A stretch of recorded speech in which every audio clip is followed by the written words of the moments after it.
نحمده ونصلي ونسلم على رسوله الكريم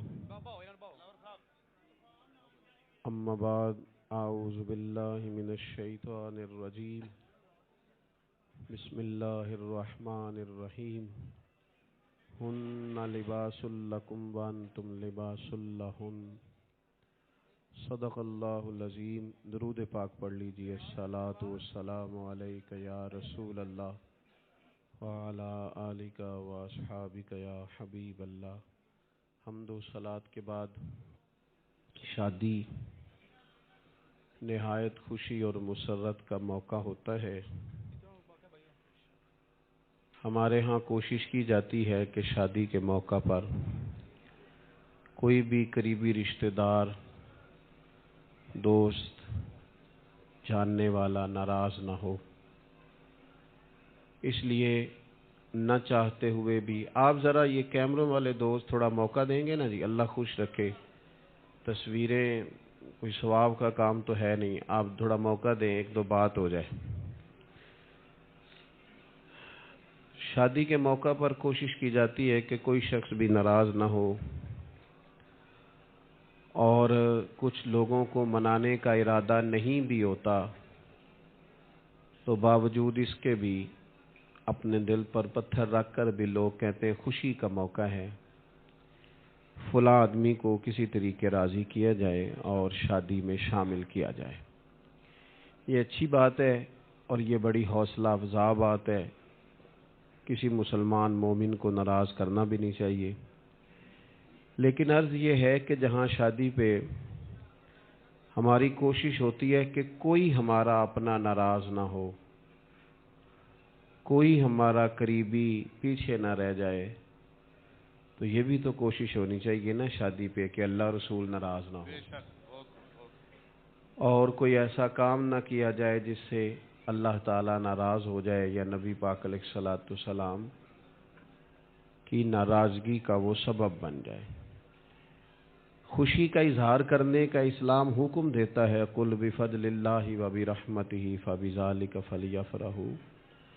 خوشی کا تو یہ دین ہے، حضور تو ہر وقت مسکراتے، لیکن خوشی کسی ایسی چیز کا نام نہیں ہے جس میں شریعت کی مخالفت ہو۔ آپ کھانا کھائیں، اچھا لباس پہنیں، خوش ہو کے ایک دوسرے سے بات کریں، کوئی ضروری ہے کہ خوشی ساری کی ساری ڈھول باجے میں رہ گئی ہے، اور خوشی ساری کی ساری ان کاموں میں رہ گئی ہے جہاں مرد عورتوں کا اختلاط ہو، جہاں نوجوان لڑکے اٹھ کے عورتوں کی مووی بنائیں؟ یہ تو کوئی خوشی نہیں ہے، یہ تو ناراضگی ہے۔ اور ویسے بھی یہ جو نکاح ہے، یہ اتنی بڑی بات ہے کہ نبی پاک علیہ السلام نے فرمایا النکاح من سنتی، فرمایا نکاح تو میرا طریقہ ہے، یہ تو حضور کا طریقہ ہے، یہ تو دینی کام ہے۔ یہ تو فرمایا کہ نکاح نصف ایمان ہے، یہ تو تکمیل ایمان کا ذریعہ ہے، یہ کوئی دنیاوی کام تھوڑی ہے، یہ تو بالکل دینی کام ہے، روحانی کام۔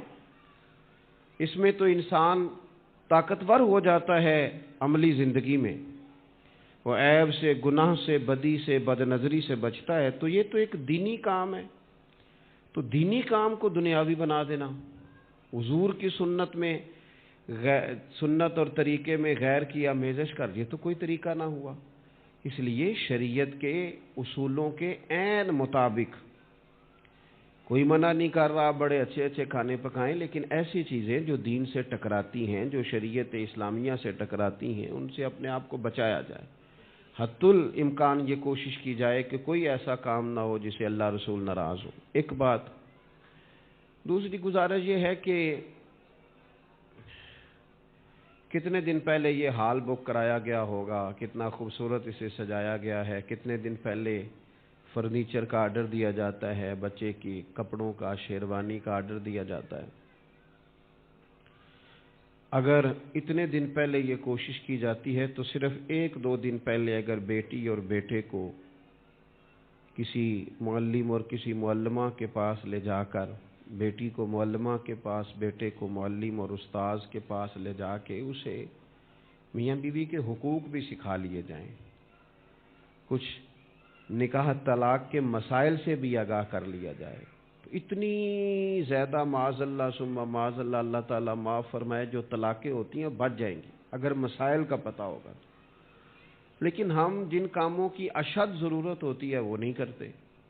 بچوں کو تعلیم دی جائے، بتایا جائے اور ان کو سکھایا جائے کہ بھئی اس طرح کر کے آپ کا، دیکھیں نا، دو باتیں عرض کرتا ہوں۔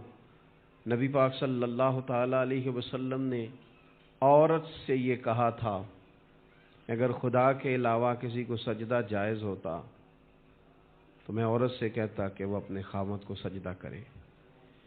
کیا معنی؟ اس میں تعلیم دی کہ وہ تعظیم کرے اپنے شوہر کی، اس کا اکرام کرے۔ اور دوسری جانب مرد کے لیے حضور نے فرمایا تم میں سے بہترین شخص وہ ہے جو اپنے گھر والوں کے لیے بہتر ہے۔ باہر تمہارا اخلاق بڑا اچھا ہے، تم بڑے اچھے ہو، گھر آتے ہو تو تلخ ہو، لہجہ ٹھیک نہیں۔ ہن لباس لکم وانتم لباس لہن، مرد عورت کا لباس ہے، عورت مرد کا لباس ہے، تو بیوی نے تمہیں بات بتانی ہے ساری، یہاں تم ڈانٹ کے چپ کرا دیتے ہو یا ٹال دیتے ہو۔ چاہیے تو یہ کہ اسے وقت دو۔ محبوب نے فرمایا تم میں بہترین شخص وہ ہے جو اپنے گھر والوں کے لیے بہتر ہے۔ سیدہ عائشہ صدیقہ رضی اللہ تعالیٰ عنہ فرماتی ہیں حضور اتنے کریم تھے، جب تک گھر میں رہتے گھر کا کوئی کام ہی کرتے رہتے۔ تو اپنے گھر والوں کے ساتھ یہ رویے پہلے سے سکھائے جائیں۔ تیسری بات، اور بس میں اپنی بات سمیٹتا ہوں، وقت بہت زیادہ ہو گیا ہے۔ تیسری بات یہ ہے کہ جو گھر والے ہیں وہ کوشش کریں میاں بیوی کے درمیان محبت پیدا کرنے کی۔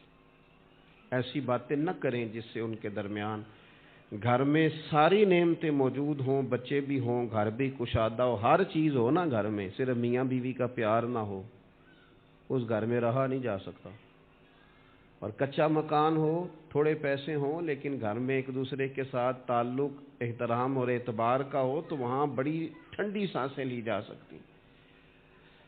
ہمارے ہاں یہ ہوتا ہے کہ چاہیے تو یہ نہ کہ میاں بیوی کو ایک دوسرے کے حق میں باتیں بتائی جائیں کہ بیٹا تیری بیوی بڑی اچھی ہے، دیکھنا سارا کچھ چھوڑ کے آئی ہے تیری خاطر، اور بچی کے گھر والے کہیں کہ تیرا شوہر بڑا اچھا ہے، وہ تو جب بھی آتا ہے، لیکن وہ کیا ہوتا ہے کہ لڑکی کے گھر والے اسے کہتے ہیں پتر بس ان تو گزارا ہی کرنا ہے، نصیب ہی ہے انسان۔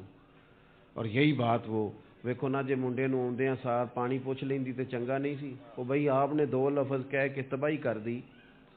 آپ تو سائڈ پہ چلے گئے، انہوں نے اکٹھے رہنا تھا، زندگی میں زہر گھول دیا۔ اللہ کے رسول علیہ السلام نے سیدہ فاطمہ اور مولا علی شیر خدا کا جب نکاح ہوا تھا تو کہا تھا اے اللہ ان کے درمیان محبت پیدا کرنا، اللہ انہیں محبت سے رکھنا۔ حضور علیہ السلام اپنی ازواج کے ساتھ محبت کرتے، پیار کرتے، ان کی بات سنتے۔ تو کوشش کریں کہ میاں بیوی کو سپورٹ کریں اس طرح کہ وہ ایک دوسرے سے جڑیں۔ ان کے درمیان جتنی زیادہ اعتبار ہوگا، احترام ہوگا، جتنی ان کے درمیان ایک دوسرے کے لیے دل میں وسعت ہوگی، اتنا گھر صحیح رہے گا۔ ورنہ میں نے دیکھا ہے کہ بچے بیچارے دوراہے میں کھڑے ہیں کہ ہم نے ابا کو سپورٹ کرنا ہے کہ اماں کو سپورٹ کرنا ہے۔ میں گھر میں موجود تھا تو میرے گھر والوں نے کہا کہ مدرسے کا ایک بچہ بڑا روتا ہوا آیا ہے۔ میں پریشان ہو گیا، شاید کسی استاذ نے مارا ہے۔ بچے کو میں نے جلدی سے بلایا تو وہ کانپ رہا تھا، تڑپ رہا تھا۔ تو میں بڑا پریشان ہو گیا، خدا خیر کرے، میں نے اسے تھپکی دی، پیار کیا، میں نے کہا پتر کیا ہوا؟ کہنے لگا پیر صاحب کروں ٹیلی فون آیا ہے، میری امی تے ابو پھر پہ لڑ دے نے۔ تو جب وہ لڑتے ہیں تو ہم چار پائیوں کے نیچے چھپتے ہیں، رونا آتا ہے۔ حضرت صاحب پتہ نہیں ان کار کی ہوندا ہونا ہے، کوئی دعا فرماؤ۔ تو کون اسے تڑپا رہا ہے؟ کوئی غیر؟ بچے تڑپ کے رہ جاتے ہیں جب ماں باپ کا اختلاف ہوتا ہے۔ تو شروع سے ہی کوشش کی جائے کہ ان کو کچھ اس طرح رکھا جائے۔ یہ اس درد کو سمجھیے گا جو میں نے بیان کیا ہے، اور جو لوگ اس کرب سے گزرے ہیں وہ یاد رکھیں کہ وہ گھر کئی حصوں میں تقسیم ہو جاتا ہے جہاں میاں بیوی کا آپس میں سلوک ٹھیک، وہ کوئی بھی نہیں کپڑے نہیں پائی دے جڑے ویاہ تے ملتے ہیں، ساری عمر وہ کپڑے پانے نے۔ کوئی اس بات سے لڑائی شروع کر دی ہے کہ سانو دنوں تے کپڑے نہیں سن ملے، سانو خیر مقدم نہیں دیا، کیا ساڈا ملنی نہیں سی کی۔ وہ خدا کا خوف کرو، کس بات کو لے کر آپ نے دو زندگیوں سے کھیلنا شروع کر دیا ہے؟ تو کوشش کریں کہ باہمی محبت ہو، قرار ہو۔